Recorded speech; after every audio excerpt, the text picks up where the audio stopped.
नमस्कार मित्रांनो, कसे आहात? सान्वी प्रणवी मॉम या यूट्यूब चॅनलवरती आपले स्वागत आहे. तर आज आपण बनवणार आहोत पानवडे.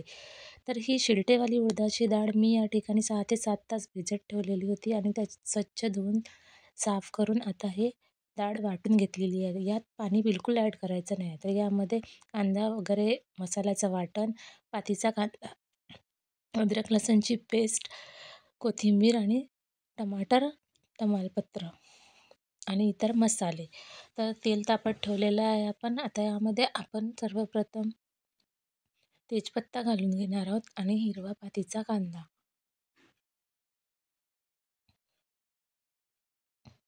बघा, आता यामध्ये जे आपण वाटण करून ठेवलेलं होतं खोबरं, शेंगदाणे, डाळिया आणि वेलदोडे, कलमी यांचं, तर ते आता आपण यामध्ये टाकून घेणार आहोत.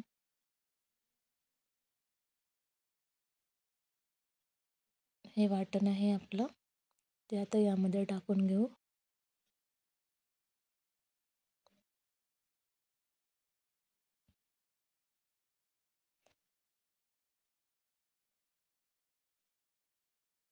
आता यामध्ये आपण गरम मसाला टाकू. सुरुचीचा गोडा मसाला आहे हा. त्यानंतर हळद, लाल तिखट, मीठ टाकून एकत्र करून घेऊ. त्यानंतर टोमॅटो टाकून आपल्याला हे मसाले थोड्या वेळ शिजू द्यायचे आहेत. तोपर्यंत आपण जी वाटून ठेवलेली डाळ आहे, उडदाची डाळ आहे, त्याची आपण त्यामध्ये मसाले घालून तिखट, मीठ आणि हळद, अद्रक लसूणची पेस्ट, गरम मसाला इत्यादी मसाले घालून आपण ते एकत्र करून घेऊया. बघा, तिखट, हळद, मीठ, अद्रक लसूणची पेस्ट,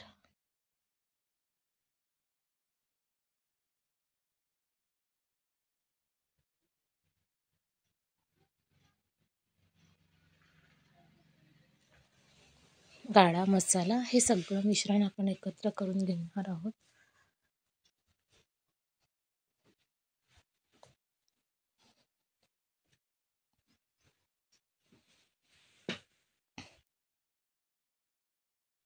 इकडे आपला मसाला पण झालेला आहे. आता यामध्ये आपण पाणी घालून घेणार आहोत. ही रेसिपी म्हणजे भंडारा, चंद्रपूर जिल्ह्यात अतिशय फेमस आहे. कोणताही सण असला की पहिले पाण्यातले वडे, आणि कोणी पाहुणा देखील घरी आला तर त्याला पाहुणचार म्हणून सुद्धा पाण्यातले वडे केले जातात. म्हणून या रेसिपीला मी झाडीपट्टीचा पाहुणचार असं नाव दिलेलं आहे. बघा, आपण पाणी सोडलेलं आहे आणि रस्सा असा पातळ ठेवायचा आहे, कारण तो थंड झाल्यानंतर खूप घट्ट येतो. तर आपल्याला वाटीत पाणी घेऊन ते हाताला लावून घ्यायचं आहे सर्वात आधी, आणि एक एक गोळा घेऊन वडे थापून ते उकळलेल्या पाण्यात सोडायचे आहेत.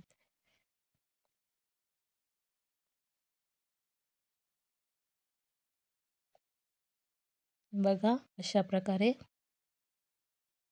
वाटताना डाळीमध्ये पाणी अजिबात घालायचं नाही आहे, नाहीतर तुमचा वडा हा पाण्यामध्ये फुटून जाणार आहे.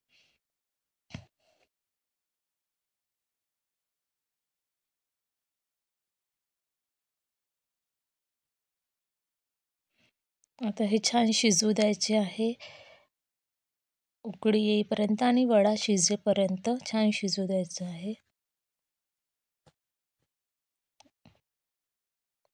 त्यासाठी आपण त्यावर झाकण ठेवूया. बघा,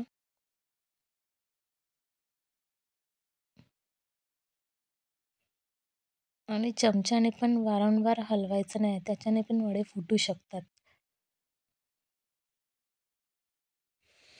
तर बघा, आपली भाजी तयार झालेली आहे. आता यावर आपण छान असं कोथिंबीर घालून घ्यायचं आहे.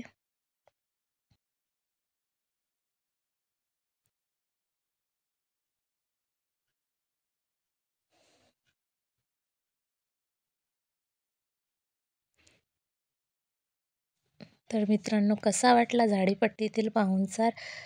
तर नक्की सांगा कमेंटमध्ये. चॅनलला सबस्क्राईब करा, व्हिडिओला लाईक शेअर करा, आणि आमचा पाहुणचार कसा वाटला ते नक्की कमेंटमध्ये